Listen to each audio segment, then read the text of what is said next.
Bonjour, bienvenue dans Martin Bonheur. Aujourd'hui, on prépare ensemble un céleri rave rôti en cocotte avec du bois de réglisse. Allez, c'est parti. Alors, les ingrédients pour notre recette. On a ici une belle pièce de céleri, du bois de réglisse, quelques feuilles de laurier, un petit peu de cerfeuil, une margarine 100% végétale et du bouillon de légumes. Alors, dans un premier temps, quand vous achetez un céleri, donc choisissez à taille égale, toujours le plus lourd.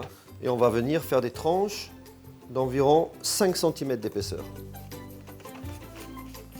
Maintenant, on va détailler encore sur 5 cm et on vient évidemment enlever ici les croûtes. On va faire des petites entailles. Hop.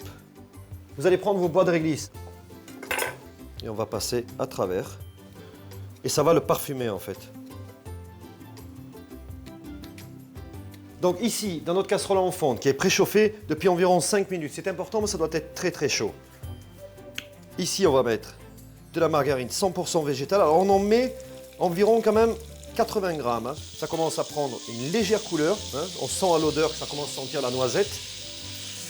Et regardez ce qu'on fait maintenant. On vient glisser nos morceaux. On va poursuivre la coloration maintenant. Rajouter bien sûr les feuilles de laurier. Et surtout, à l'aide de votre couteau et du bâton de réglisse, regardez ce qu'on fait. Avec le dos du couteau, pour ne pas abîmer la lame. On vient gratter le bois et on vient parfumer tout simplement. Et maintenant, on va pouvoir tous les tourner. Donc regardez, maintenant on coupe. On prend le couvercle, toujours la sécurité dans la cuisine. On se protège quand même avec le couvercle des projections et on vient, regardez, verser 15 centilitres de bouillon de volaille. Voilà, maintenant on peut ouvrir le four et mettre notre casserole en cuisson pendant une vingtaine de minutes à 180 degrés. Eh bien, ça vous permet de déguster des légumes connus mais d'une autre façon. Et ça, je trouve que c'est intéressant. Donc le petit bois de réglisse pour rappeler la préparation. Bien évidemment, et ça de façon généreuse, le jus de cuisson. Et vous terminez avec, comme ceci, de beaux bouquets de cerfeuil. Pourquoi? Parce que n'oubliez pas, le cerfeuil, c'est aussi de l'anis.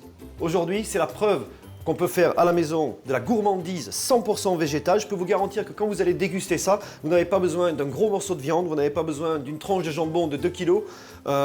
Simplement du céleri, une belle margarine végétale à base de soja, un petit peu de bois de réglisse, une casserole et un petit peu de créativité. Bon appétit!